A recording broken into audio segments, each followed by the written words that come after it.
Okay, this is the case of Hett versus Ploetz. The citation is the Supreme Court of Wisconsin in 1963. And the basic facts about the case are these. There's this guy named Hett and a superintendent called Ploetz. This Hett person sued Ploetz for basically ruining his reputation as a professional. Hett was employed as a speech therapist for 6 schools in the city, so he would travel around, and at the end of his contracted year, Ploetz basically got the recommendation from all 6 principals that they should not renew Hett's contract. So instead of getting fired, Hett decided to resign because it would look better on his record. So Hett applied for another job, and he left.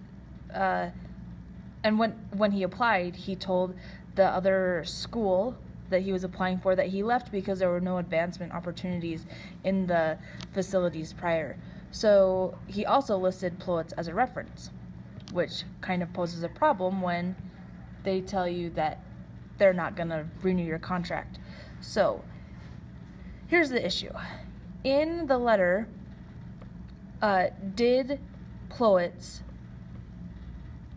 defame the character of Hett, or was he just speaking the truth? Those are kind of the issues that we're looking at. And if he was defaming him, was it out of malice or was it out of truth?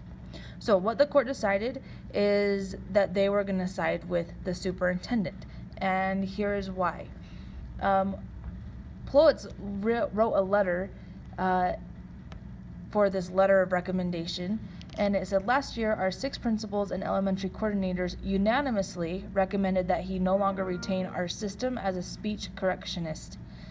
He was not renewed a contract. Then he goes on to express his opinion. It says, we feel that Mr. Hett is not getting the results that we expect in this very important field. I personally feel that Mr. Hett does not belong in the teaching field. He has a rather odd personality and is rather difficult for him to gain the confidence of his fellow co-workers and the boys and girls with whom he works. Now, from the outside looking in, yeah, that seems a little harsh, but at the same time, he only spoke truth. And so what the court did is they sided with him because he was truthful, and he basically had 6 principles to back up the recommendation that he wrote.